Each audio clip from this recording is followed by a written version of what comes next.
Blurb 3, Quantities of Physics and Measurement Systems.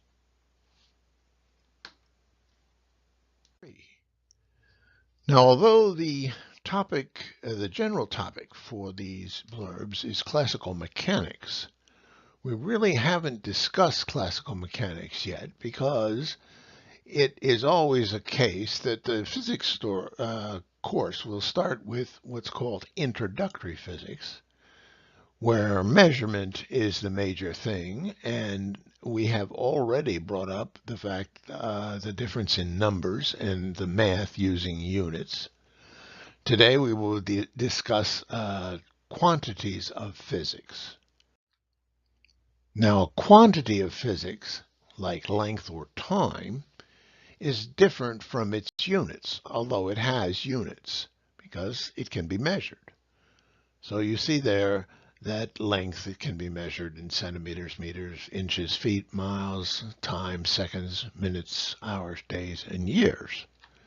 It's just important to keep the quantity of physics separate in your mind from its units.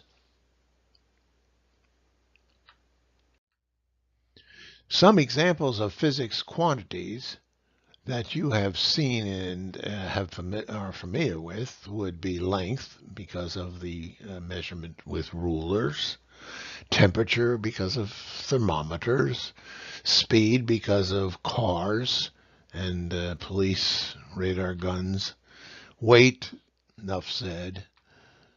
Mass comes up mostly in chemistry, where you weigh something in grams and it's really a mass, not a weight.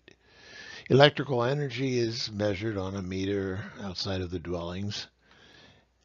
And there are 8 to 10 more classical mechanic quantities, so that there is a total of 14 to 16 physics quantities to know and understand in this half of the course.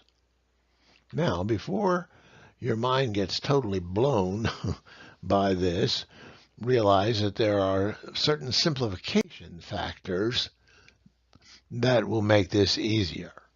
For instance, every physics quantity in classical mechanics has a relationship with just 3 fundamental quantities. By fundamental is meant that these are the quantities that must be defined in order to have or form a complete measuring system. So what are these 3 fundamental quantities? Well, 2 of the 3 will always be length and time. The third one will be based on whether the system is metric or not. If the system is metric, then the third quantity will be mass. And if the system is, as it is in United States engineering, British-based, then the third quantity will be weight. Here is a chart that shows the 3 common measuring systems. In physics, we generally favor the System International, the SI system, so-called. And of course, the fundamentals, because it's metric, are mass, length, and time.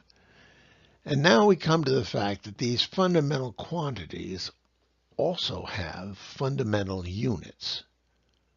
In other words, if you define the mass, what is the mass? Well, in the SI system, it's a kilogram. And in the British or engineering system, the fundamental weight is a pound. And then we have this third system that isn't used usually in physics, but does show up in chemistry, called a CGS system, which is a smaller metric system based on smaller units.